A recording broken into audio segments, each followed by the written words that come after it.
Welcome to another episode of Global Educators Unite, where educators from all over the Caribbean meet to discuss content, methodology, parent teacher relationships. Who needs to tune in? Parents, teachers, educators, aspiring educators, and anyone who wants to have informed conversations about education. Please like, comment, share, and subscribe. Also, if there's any topic you want us to discuss, please leave a comment below. Welcome to another episode of Global Educators Unite. Today with me is Mistress Ariel Allen. She's a graduate of the Shortwood Teachers College in Kingston, Jamaica, and completed her master's at the University of the West Indies. She taught in Jamaica for over a decade at St. Hugh's High School and Westwood High School. She's currently teaching religious studies and history in the United Kingdom, where she serves as the head of department. Welcome, Mrs. Allen. We're so happy you could take the time to join us today. So please tell us a little bit about your educational journey. All right, well, thank you. Well, there's not much to tell except, having left high school, I was fortunate enough to be able to go straight into Teachers College. Just turning 17, which is a pretty young age at that time to get into college, where I initially was supposed to study social studies and religious education, sorry, history and religious education, but ended up in social studies, which did not work out so well for me because of the geography.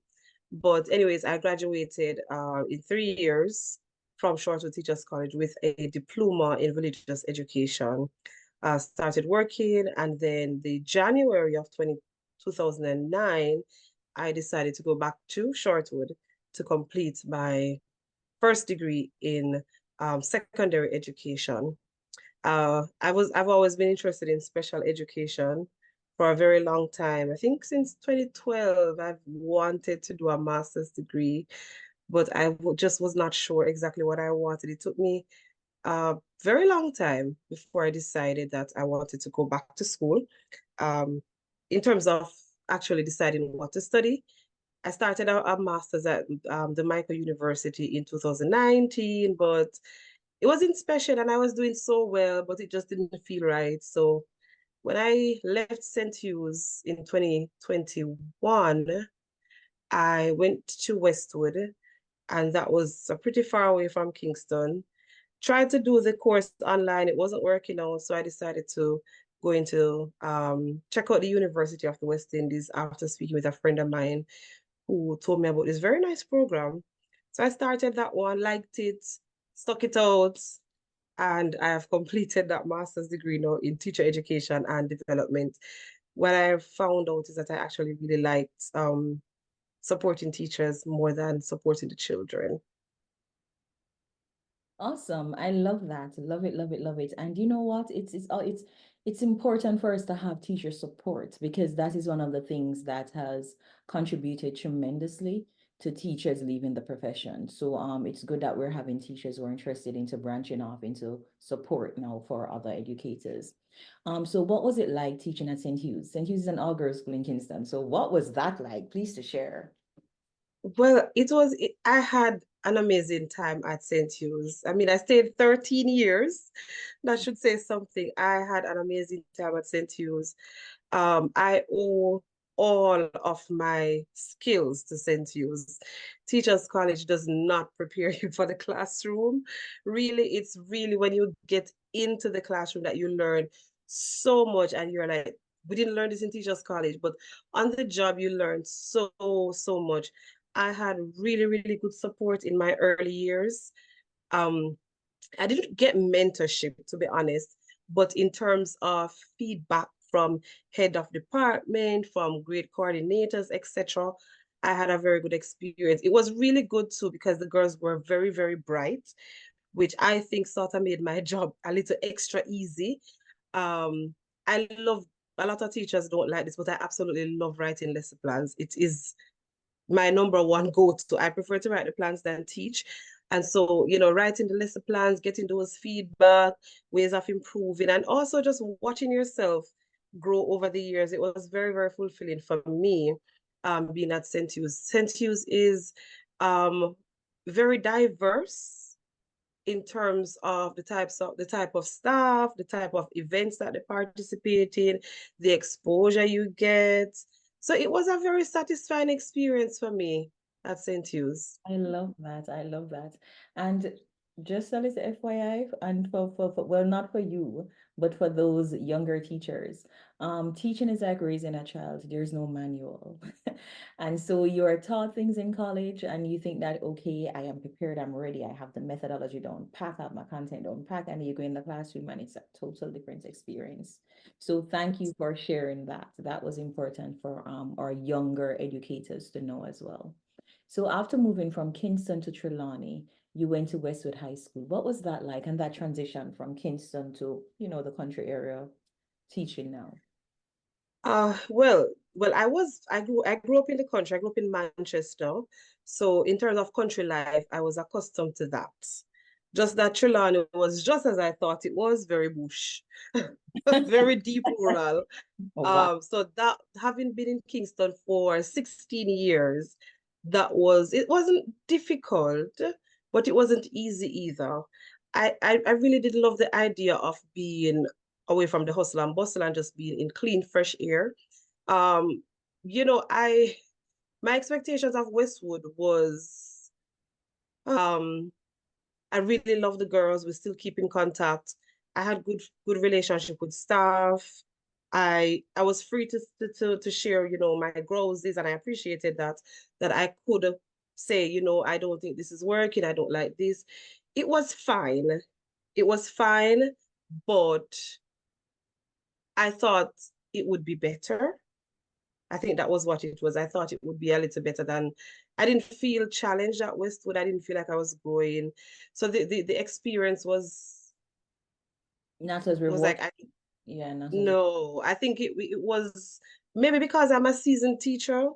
Maybe if I was a new teacher, it would have been different. But because I have been teaching for over a decade, it was like there's no room for growth here for me. It wasn't what I wanted for myself. and I know Don't that get me wrong, it's a that very good school, stagnation. Yeah, yeah. but I think for me as a person, it was not what I wanted for me. Yeah. Okay. So how long did you end up staying there? I stayed 2 years actually, Okay, okay. only 2 years. Because the first year you say, okay, trial and error. The second year, you're like, okay, this is not working out, time to move on. So Yeah, that was, that is understandable. yeah. So you share that you're currently a member of an organization called the Religious Education Association for Teachers. Please tell us a little about that organization and how others can join. All right. It's so fascinating because yesterday I looked in the group chat and I saw we moved from 242 members to 262, Oh, nice. excluding an education officer who's a part of it. So let's say it's 261. Well, actually, what happened is I can't remember what year, but I served as what you call the county rep for maybe a year or two. I can't remember clearly. It's been such a long time. And then I moved on to act as vice president for 2 years, I believe. And then I was president for 2 years. The organization, we relaunched in 2012. Apparently, it was something that existed before, but it was inactive. And under the leadership of Grace Spears, who was the education officer at the time, it was relaunched at the Jamaica Pegasus Hotel. And that's when I started serving. Yes, in 2012, that's when I started serving.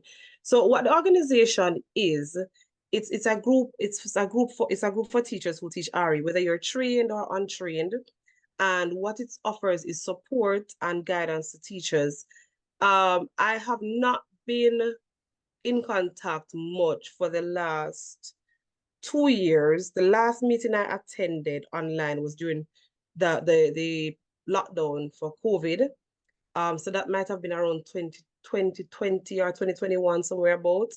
Um, but currently I'm not sure if it's up and running. But what we do have, the WhatsApp group, I created that in 2020, March 2020. And the idea was really to have teachers stay connected even though we were being locked away. So it grew and grew and grew and grew. And we have a Google Classroom where we share material. We have the regular group chats. We used to have this thing where we would meet occasionally. I would get teachers to come on and teach different topics, help with SBA planning, SBA marking. We sort of consider it teachers helping teachers. The truth is that is really outside of the Jamaica Association for Religious Education Teachers. It's not directly affiliated with it, but it's the same purpose because the truth is I I can't represent the Ministry of Education because I am not the president anymore. So every 2 years it would normally change. So we pulled it away to say that it's not the organization itself, it's just teachers helping teachers. But that organization should be up and running. Since I've been here, to be honest, don't see much of anything happening. And because of the time difference, I can't commit myself to basically say, oh, teachers, we're gonna have a meeting at this time, etc. Because sometimes I'm 5 hours ahead, sometimes I'm 6 hours ahead, and I just have a lot going on here. But since I've completed my training now, I was actually thinking of contacting one of the education officers to say, hey, what can we do? Because I'm still willing to help the teachers in Jamaica who need that help. And it seemed like a good support system for especially young educators. Yes, it is because what you find is that people get connected, they share material, they share ideas, etc. So, you know, if it is something you need help with something, you can ask. Somebody will be able to help you. That's awesome. Love it, love it, love it. I do hope that you get a chance to get reintegrated, involve yourself back in that because it's good giving back to something that, helped to build you as well. So Yeah. you also have certificates in several subject areas. Please tell us a little about them. Did you have to pay for them or were they acquired through the Ministry of Education? Well, in 2011, I believe I did the certification for HFLE, Health and Family Life Education. That one was sponsored through the Ministry of Education. So it was a really good training. We didn't offer it at St.Hugh's at the time, but during summer programs, we would actually pull from it to use as a part of the summer school. It was really good. I think now the schools are all offering it. So, but before I left St. Hugh's, it wasn't being offered, but I think I heard that it's been offered now. It was offered at Westwood. It was a really good, it covers a wide range of things that students really need to just get a grasp on. So that one was free. I did one in teaching English as a foreign language. I did it because I was bored. I was bored. That one was a free program as well. I can't remember the name of the university that was offering it. It really took about 90 hours or something like that. Just a couple of days to get done. You did the test to get your certification. And then I have a certificate in human resource management from, what's the name of that college again? UCC, can't remember the college. From UCC. That one I paid for. It wasn't expensive. But I really, really enjoyed that course. I had an excellent lecturer who did an exam. I did so well on the exam, I surprised myself. Even though I did do a little business in school, but it was a really good program. Um, that one I paid for, as I said. What other certificate do I have? I can't remember. So all these certificates, are you certified to teach these subjects as well, or? Well, for the HFLE, being a trained teacher, I can teach it. As I said, we offered it through the summer program, so it wasn't really on the curriculum, it was just offered through the summer program. For English, if I was to go to, let's say, China, I would need that teaching English as a foreign language. Oh, I did that because I intended to go to China. That was it. Yes. And then for the human resource, no, it would not be enough for me to teach unless it was just a non-exam group because there's a lot more content. Having done business in high school myself, I'm aware that there's a lot more content that you need to cover if it is that you're going to look at doing an exam. So it's just extra skills that you might need, Oh, if just something comes making up, you you can better. step in Okay. and Yeah, you can step in and help out because you have that sort of background knowledge. Yeah. Want it to be rounded. Awesome. I love it. Yeah, that's the idea. That is the idea. So what fueled your decision to move to the United Kingdom? Ah, all right. Well, the number one thing was I need a house. And the salary in Jamaica at the time, that's one of the reasons why I had to move out of Kingston. No, Toddler and your wholeness, I hope that you, somebody who knows you, get the figures because a lot, no, Jamaica is suffering from a brain drain, and the majority of our educators are leaving because the salary is unsustainable. They cannot sustain their basic needs, and this is a problem. Nobody wants to go to university and then after going to university and have all the qualifications that you have, and then you cannot supply your basic needs. It's a problem. And I do hope our government officials will pay attention to this. Sorry to interrupt, you may continue. yeah, so that's fine. So that was the main reason why. I've always wanted to travel to Europe, though. I never thought of coming to England, but I wanted to travel to Europe. Having been a historian and a religious education teacher, I really want to be able to visit some of these areas. I actually promised myself that when I completed my master's, I was going to gift myself a trip to France, which I'm still working on going to France because it's right there. So traveling, I'm really interested in traveling. I'm interested in, that thought or sort of archaeology. I'm interested in anthropology. So it would be nice to just be able to visit some places, being a part of people's community, see how people live. And then because when you take that back to the classroom, it becomes so much real, so real. I remember teaching a history lesson and looking at one of the pyramids that I visited when I was a child, and I was like, oh my God, had I known I would teach history, I would have taken better pictures. So then I said to the kids, I've been to this pyramid, and they're like, really, miss? And I say, yes, I've been to this pyramid. I've actually climbed that pyramid, you know. So I love to be able to, because RE can be very difficult to teach when kids don't see the relevance of it. So when you can have them that sort of hands-on experience and you can tell them, oh, I did this. And when I tell them, I've been taught by a sheikh, I've been taught by a pandit, I've been taught by a rabbi, they're looking at me like, I'm saying, yes, they are real people And they and don't, these are real things. and these people, they exist in your community, they're around you and they don't Yes. visit. So that makes it a little easier teaching RE in England, though, because at our school we have a large you know, population of Muslims. Mhm. We have a number of Sikhs, we have Buddhists, I've not met any They're Jews though. diversified. It's Very diverse. So it makes it a little easier now. But back in Jamaica, you see a few Muslims, yes. You see the Indians, but you don't really know if they are Hindu, etc. But then when you can take all of this experience and say, look, this is what I did, or you can take them to a place, it makes it so much. And you're there's like, oh my God, it's real. I learned the other day that there's a Jewish contingent in Montego Bay as well. He owns a restaurant and they have a big organization, all of that. I did not know that. I was like, I whoa, did not know. yeah. Well, actually, I know there's only one synagogue in Jamaica, which is on Duke Street. But in terms of the Jewish community, I know they're very involved in business. So a lot of these successful businesses, when you check it, you'll see that a lot of them are either Jewish or Jewish descendants. So I know about that. But I didn't know that there was a congregation down in Montego There's Bay. a whole contingent of them.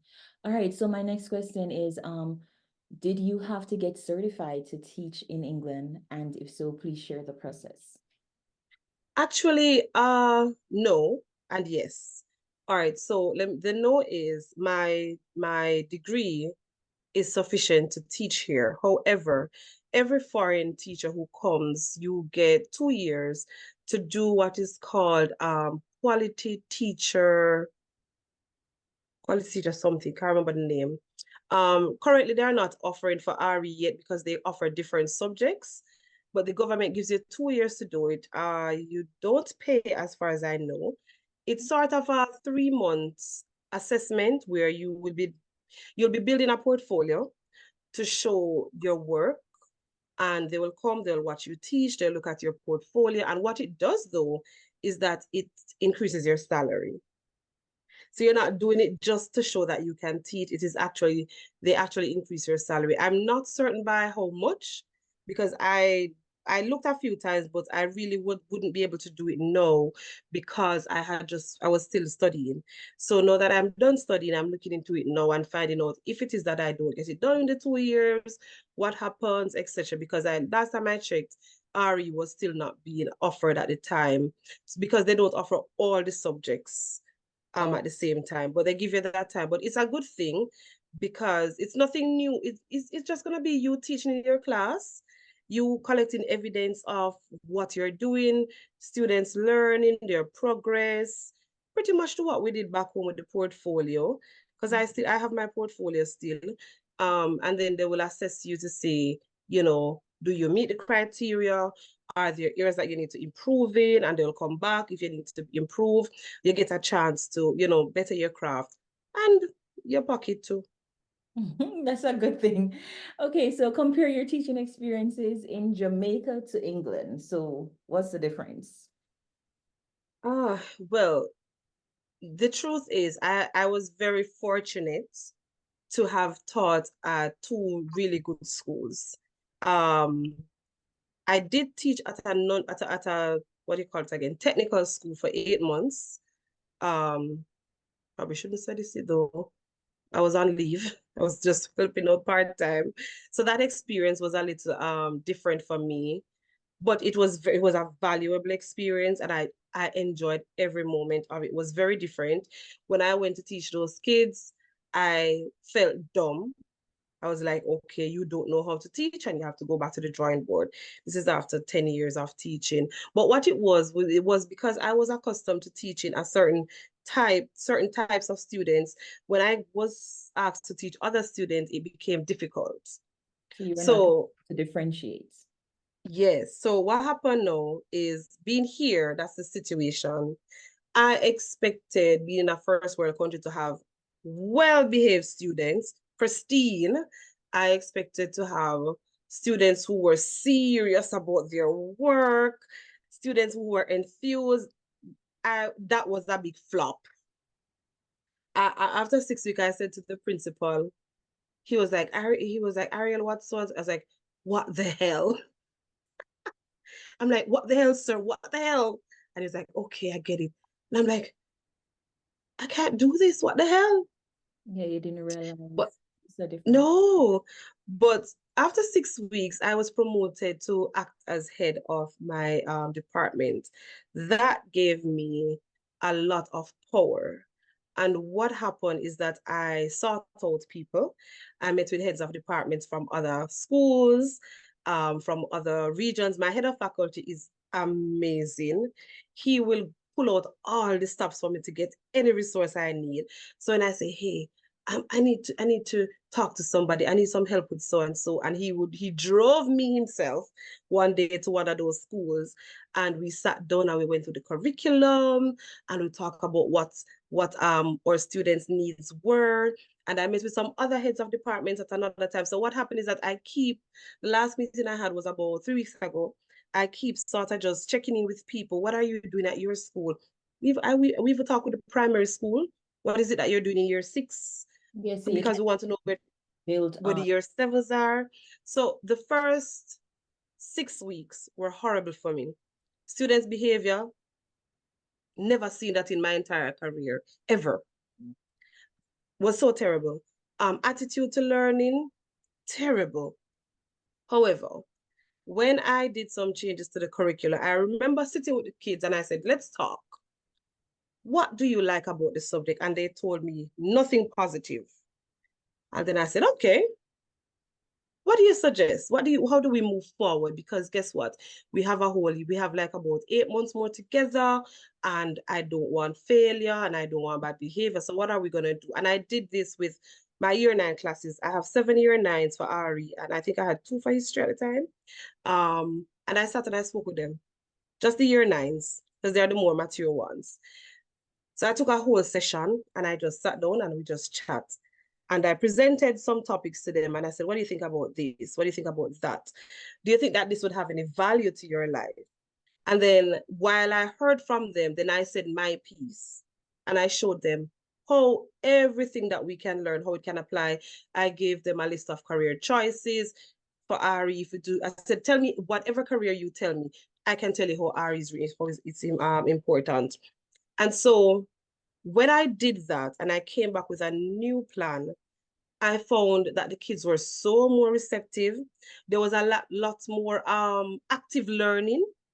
So they are not so passive, just sitting down, listening. No, and if at any point my class becomes too silent, I would say, hey guys, I'm not in a lecture. What are you doing? We're not in a lecture. Talk to me.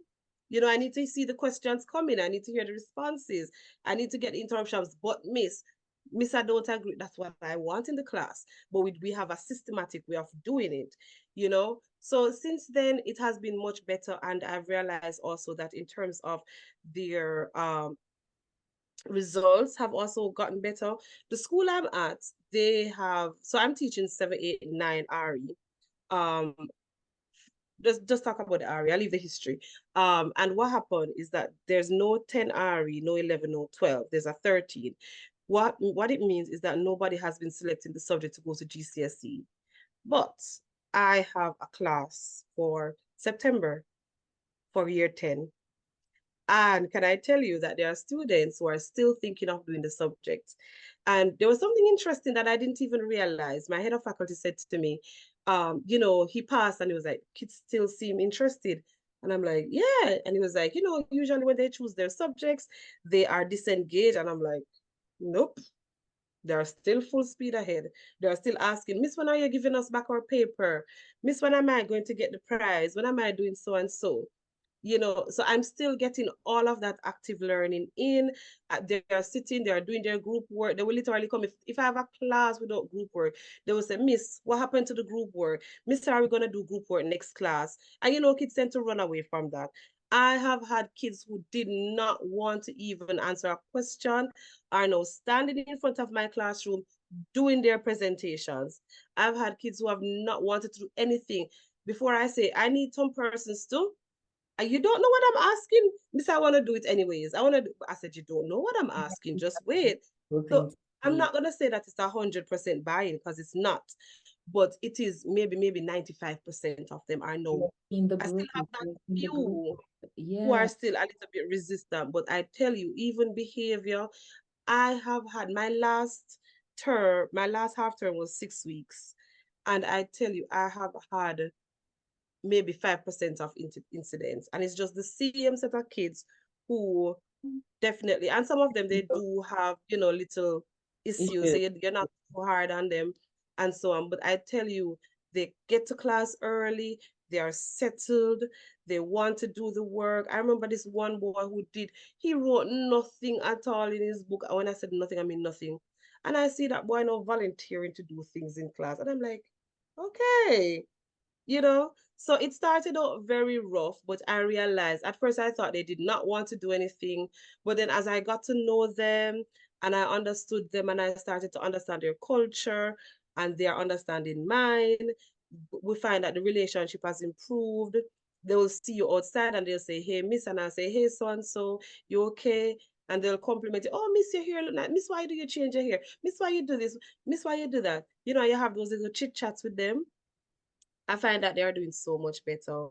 And it makes it so much easier as a teacher to be able to relate to them because, no, you don't have to deal with all of that behavior. I'm not saying it's perfect, don't get me wrong. But But it has been, and I'm very proud of them. Um, Very, very proud of them. I trust me. Even those who are not going to be doing the subjects for year 10, I'm just very happy with their progress, where they are, the way they carry themselves, the way they, keep the classroom clean. If you see some of the books of especially some of these boys. this is proof that all students, no matter the culture, no matter where they're from, no matter the home background, we as educators have to get them excited about learning. And all That's students it. can learn, just not in the That's it. same way and on the same day, but they all are capable of learning. And that's what we need to understand as educators. Don't write no That's kids. it. That's it. That's it. I'm happy that you Yeah. are sharing that with us now because we see that you went like a 360. And that's one of the best experience a teacher can have. I'm telling you from personal from personal experience a teacher can And have. it took a while. It took a while, But because, the work and the but dedication and and I do love the fact that you go out and you try to learn from others as well, because teaching is a learning profession. You're always it is. learning. And so it's admirable when we have our educators go out and they seek and they want to learn from other educators. What are you doing in your school? What is working for you? What's not working for you? So I do love that. So please continue that, keep getting your kids excited about learning. I wish my religious studies teacher, I wish he was like you, because religion was a class for me to go sleep. I'm serious. Oh Lord. That was my sleeping class, and I would sit in the back and I learned the art of sleeping in class. So I wouldn't get caught. And so to hear kids excited about it, it's really good. How Yeah. how do you handle situations though with problematic parents? Have you had any so far, and how do you handle it? Well, to be honest, I did have one who her voice just keeps. I teach one for kids, and Oh, she said, "Why are you calling me?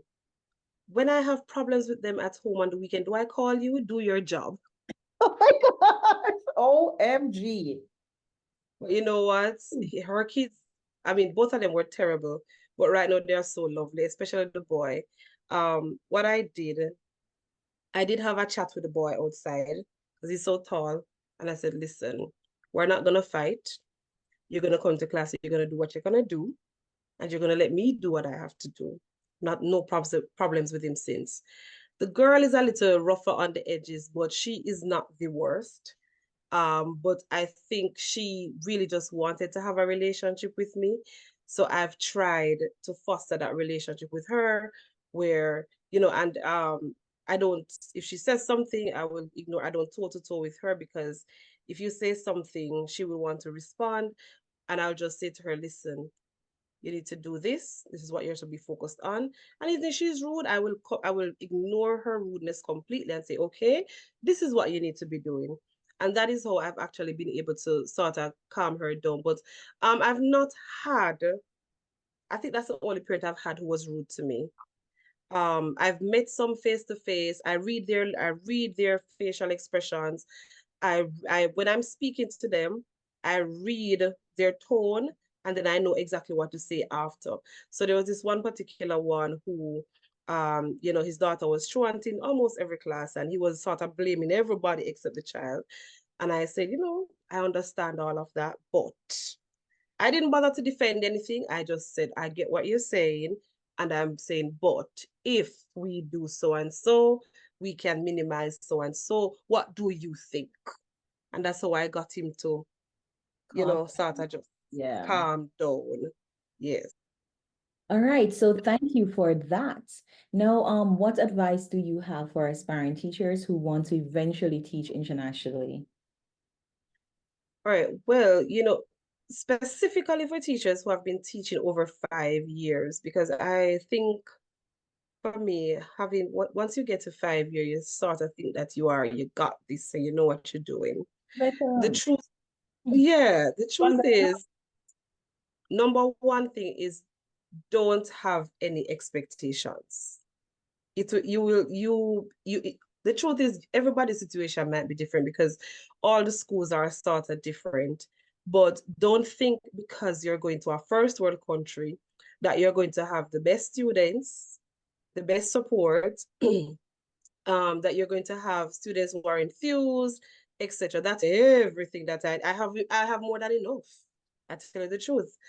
Just the other day I had to sorry, I had to sort of just go online and be purchasing stuff because I needed to use up the budget because it needed to restart. So for my school in particular, because I don't know for everybody, and I don't think everybody's situation is the same. But when I speak to teachers who are here, you find that the foreigners, when we come over, we are not placed into the best schools. So don't think that you're going to, let's say, go to Jamaica and go to a St. Hugh's or to a Westwood or to a Wilmer's. You might have to go to, somewhere else. So you don't get the best students. However, in my experience, the best students is really what you as a teacher make them to be. I know a lot of persons who are having a lot of difficulties, and I've had to just say to them, you have to just see what can work. Because one of the things too is that as the head of department, you're responsible to plan lessons, all of that. But you have to also remember that when I plan a lesson, I'm seeing the students who are in front of me. When I give you that lesson, you have to tailor it to the students who are in front of you. So what works for my class in particular may not work for your class. So you have to think about, because coming to England, if you're not a head of department, you won't necessarily have to write lessons. Those are provided for you. Yes, those are provided for you, but you still need to remember to tailor them. But what I would say to teachers, come with an open mind to learn. Come knowing that, yes, I'm a trained teacher. I do have experience or I don't have experience, but this is an on-the-job training and it's going to take some time. The culture is very different. And that's the other thing, that we cannot force our culture on students. They come inside the class, we cannot demand that they say good morning, yes, miss, etc. What you can do, which is what has worked for me, is that you train them. So if I'm in my class and my do know is on the board, my activities on the board, their books are out, all the things that they need are out for them. And I will stand at the door, and even if I'm having a crappy day, I will smile and I will say, good morning, And how Jones. are Good you? morning, Flo. Good morning. Oh, your hair looks lovely. Good morning. And then I will remind them, remember, seated work, quiet. We're doing so and so and so. And then I have that routine. They know they come in, and if I'm in the class and I'm not done setting up, they will not come inside. They're going to stand at the door because they know that I need to set up. And they will say, Miss, can we come? I say, give me a minute, please. So they'll just come and wait. Because sometimes in between classes, a class is going out, a class is coming in, you have to pick up those books, sort them. Yeah, and I'm the type of teacher, when you're absent from school, I'll write in your book that you were absent. It's my way of ensuring that I'm accountable. So I know that this child was not here, apart from the register. So I will say to them, you have to stick to your routines. If the routine is not working, find another routine, observe a class, observe another teacher who is there, talk to other teachers, but be careful who you talk to and what you ask. How do you do so and so? And you don't even have to let them know you're having a problem. How do you do this in your class? Maybe you can try it. So stick to your routines, be very, very consistent, because kids, they will follow the routines. The moment you step away from that routine, you're going to create some problems. And especially when you're dealing with students who even have special needs, the autistic ones, they need that routine, Yeah, they don't do well with right? sudden change. They don't do very well with changes. So that's the other thing too. You have to know your students. If it even means that you have to write on a sheet of paper, this class, this child, this particular issue, so you know that, hey, if I'm playing something, it can't be too loud, or I need to see this one at the front because they can't hear well or they can't see well, or whatever the case is. So consistency is key. Be nice. When I say be nice, you can be strict, but not mean. Not mean. Or Jamaican kids, the things that we get away with saying to our kids in Jamaica. Here, that can, the kids are so, I don't even know if this is the right way to express it. They are so much more fragile that you have to be, and there's a safeguarding and all sorts of things. So you have to be very careful as well in terms of how you speak to the children, what you say to them. Some concerns you have to just pass on to the safeguarding officer. Some things you have to say to them, hey, I have to take you to so and so. We can't be too friendly, but you don't need to be too, you have to know how to balance with every child, and everyone is different. So it's an on-the-job training all over again. But once you get into the routine and you get into sort of knowing your kids and knowing what their needs are, and sort of just knowing that, okay, this is what I can do for this child to get them from A to B, it makes it easier for you. Even if there's a child who, you have kids who don't write well, a lot of them have language barriers as well. You have kids who are coming in that English is not their first language. And so you have to also be very clear in your enunciation. You have to be very clear in how you speak. you have to, make sure that the kids are understanding your language as well. Because even though most of them do speak English, the accent sometimes Yeah. is a barrier. Mhm. You know, I've had children, especially some from African countries, where I have to say to them, "Can you say that again for me, please?" Or I say, "Speak slowly so I can hear you clearly." And I model that when I'm saying, "Speak clearly so I can hear you. Speak, slowly so that I can hear you clearly." So I'm literally modeling what I want you to do. So it's a lot of things I could tell you, but it's an on-the-job training. So just come. It's a fulfilling experience. The money is good. Um, yeah, things are expensive in some places, but the thing is, you're open to so much more diversity. You have access to other places. It is worth it. It is worth it. It is way better. The salary is way better than in Jamaica. And being here and sending your money back home, you actually see where you're making progress, you know. So, and the other thing too is that the government, they're very invested in education. So, after being here, say 3 years or so, and there are programs that you can get for free, Mm. master's degree that you can get for free, things like those. So there's a lot of opportunity, and I'm sure I'm not done discovering all of it yet. There's a lot of things that you can do. You don't have to stay at the same salary point, and there's a lot of avenues for growth. There's a lot of CPD, or what we call professional development programs. A lot of them are free. A lot of them are offered in the schools. It's just a lot for you. If you really, really love teaching, you know, it's a lot that you can do, but you just have to pace yourself. Take your time, see what's different, find that middle ground in between the British culture and the Jamaican or the Caribbean culture, you know. But for me, as I said, the first couple weeks it was rough, but after a while it got easier and easier when I took time to understand what was going on. Not doing devotions in the morning for me was a big adjustment. It was a huge adjustment. I worked at an Anglican school. Devotion was every morning like clockwork, so that was strange.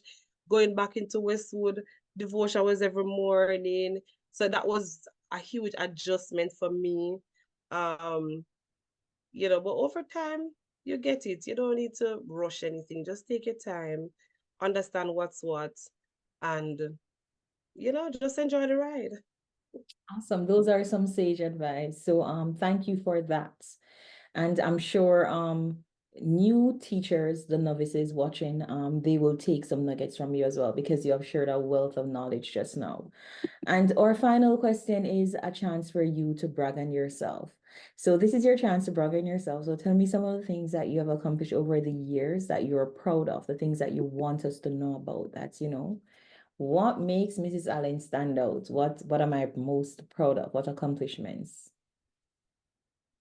Well, in my family, I will always go back to my family. We don't have a lot of educated people. I believe there's one nurse who has a PhD. Um, there are two teachers, including myself. Uh, we don't have a lot of professionals. So for me, even though I don't consider myself as growing up poor, but we weren't wealthy, but we were comfortable. Um, it was very important for me to move on to college. And having gone through Knox College and completed, my CXCs going into college, that was a big deal for me. It was a big deal because we don't have a lot of that. You don't have that sort of example in your family. Going through, being able to graduate within the stipulated time with a GPA over 3, that was good. For me, also at 19 years old, being offered 3 jobs at 2 traditional high schools and 1 non-traditional, that was good for me. When I went to St.Hugh's, our pass mark for CXC was 84% for RE. When the first year, it moved from that 84 to 93%. And since then, it has been 100% passes. Up until 2016, I was getting 1, 2, 3s, 1, 2, 3s. But and there was this year where I was sent to 40 girls. I got 1 grade 3, I got 13 twos and the rest were ones. Marky, they were very bright. Um, since then, since 2016, I don't believe we got any more threes. It was ones and twos. So the aim was to move those twos into ones. Going down to Westwood, I sent up those girls again, 100% passes. So that, for me, not, I don't consider myself as a bright person. I'm average, you know, being able to move a pass mark and then to have that over a consecutive 12 years, for me, that's a big deal. I've also been able to write, privy to, in my first year of teaching, actually, to be invited by CXC to do item writing. So I contributed to multiple choice writing. That was a big deal for me, especially considering that I was in my first year of teaching. I've also been editor to books twice. The media services, they trusted me once and they called me back a couple years after, again, on recommendation, that I did a good job the first time. So that was a big deal for me as well. It's never about the money, really. It's really just about the experience. I've also been very active in the association. I have also done what you call, I was a part of the NSC writing. I'm a master trainer for RE back in Jamaica, where we train teachers how to use the curriculum. So those things for me do, and I did most of those things in my 20s. In my 20s. So those things I'm very proud of. I have been teacher of the year so many times, even at Westwood. Um, I was voted and won teacher of the year for the humanities department. And having known that happened in my second year of teaching, that was for me a big deal as well, to see that, I've only been there 2 years, but they were able to recognize that, hey, she did a good job. Um, yeah, I'm very proud of myself to have made it this far in terms of education wise as well. I completed a master's degree after a long wait. That was challenging. It was challenging, especially that last year, because the the time zone, I had to be up like 1 a.m. after 12. I was so tired, but I pulled through. Haven't failed anything. And I'm super proud of that. And I am proud of the teacher that I have become and that I am becoming. When I look back at even, say, 2 years ago, I can see a lot of changes, a lot of improvement. If I look back 10 years ago, I was like, what was I doing? you know, but it has been, I love teaching. I absolutely love teaching. And I'm of the impression, of the idea that if we have better teachers, we will have better students. And that's one of the main reasons, or the main reason, why I opted to do the degree that I did in teacher education and development rather than sticking to the special education. Because I said, you know what? If teachers are inspired to work, and I don't believe that teachers must not work for money, because we have to survive and we need to live a good life too. So I don't believe that, oh, you're working for money. Yes, everybody does. So does the nurse and the doctor. So why not? Why can't we want the money as motivation too? But the truth is that education is so much more than money. When you can have a student move from, I had this boy at the non-traditional school I was telling you about. I was just homotechnical actually, which I did a really good job there. So they love me.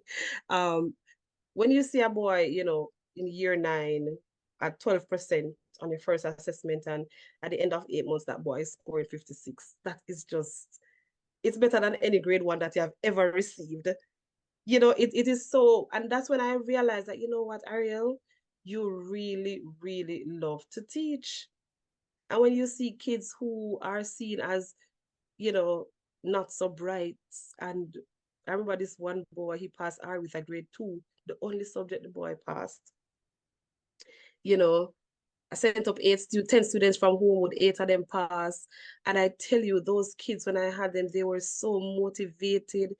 If I said extra class, guys, they reached to the school before I got there. I never charged them $1. I just wanted them to do well, and they did. They did. And it's just, those little things make me feel good. It's, it's not the monetary, yeah, that's important, but the Teaching. fact that a child might look at you and say, oh, Miss Morris did so and so, Mrs. Allen did so and so, and she helped me to do this, and they will text me and say, Miss, how you doing? Miss, this is what I'm doing now. For them to remember you and say, they'll see you on social media, they'll call us, Miss, I saw you and your auntie out in Christiana. And I say, what you watch me for? And they say, Miss, I saw you, man, but you didn't see me, and I was telling you hi. It's really a fulfilling job, and I love that. It's really I know I've not made the best impression on every single student, but I pray for forgiveness. I tell God, Lord, if there's any child who I have wronged, which I'm sure I have, because we're human, I ask for forgiveness and I say, God, for those who I've wronged, help them to forgive me, help them. I hope they are doing well. I pray for my kids every day. On my way to school, I even call some of them by name. I pray for them. And when they come to class and they will say, oh, Miss, this was a good lesson. They will literally say, oh, Miss, this was a good lesson. Miss, I enjoy this class. They really put that smile on your face when they will say, oh, Miss, this was nice. Or Miss, can we do this next week again? I'm like, no, not every week, you know. And when you're in the class and you're having the fun with them and you see that they're having fun and they're actually learning, yeah, it's a warmth I can't really explain. very But it's a really good feeling. teaching But is as a teacher, you have to love what you do. If you the don't have that passion for it, most it's gonna rewarding be is gonna compensated. be a yeah, it's gonna be a burden if you don't have that passion for it. And I know there are some teachers who might feel a little burnt out because I've been there. Who say, "Oh, I need to do something better with my life." But you know, networking is helpful. Talking to other people. Don't hide when you're having a difficulty. I remember having to teach World War One some years ago. It was the most difficult thing for me to do. I did not care that I did not know what I was doing. I went to my colleague. I said, listen, I don't know what I'm doing. Can you help me? And she was free, thank God, the hour every time before I had the class, and I would go and I would teach her. And then she would say yes, and I'd go to the class and I'd come back. And the other day I was teaching World War One again here, and I had to text her and say, boy, thank you for teaching me, because right now I'm teaching this topic again that I don't like, but I think I'm managing. I'm managing. So the networking is important, and don't be afraid to tell people that you don't know. Because at the end of the day, when you go inside of the classroom and you tell a child 1 + 1 = 3, it's almost impossible to tell them, no, it's not 3, it's 2. And So we have to understand that we're accountable. These are actual lives in our hands, and we have to be very, very careful about, how we handle it.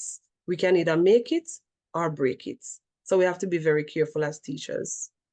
But it's fun. Thank Yeah. you. Thank you. You share my passion, and I think our journeys are similar in some of the things that you have discussed. So it was a pleasure talking to you, Mrs. Allen. And as I say all the time, teaching is one of the most rewarding and least compensated. And you have reiterated that throughout this interview. So I love it. And this is not one of the professions that you're going to get rich in, but the joy and the warmth that you feel inside, money can't buy. Trust me. Mm. To my viewers, thank you all for taking the time to listen to us as we talk about our educational journey. Mrs. Allen, it was a pleasure to have you talking about your educational journey, the most rewarding but least compensated profession, the profession of all professions. So it was a pleasure talking to you today. Thank you so much for inviting me, Miss Walker. You're Bye. welcome. Thanks again for joining me for another episode of Global Educators Unite, where educators meet to discuss everything education. Please do not forget to like, comment, share, and subscribe. Thank you, and hit that notification bell.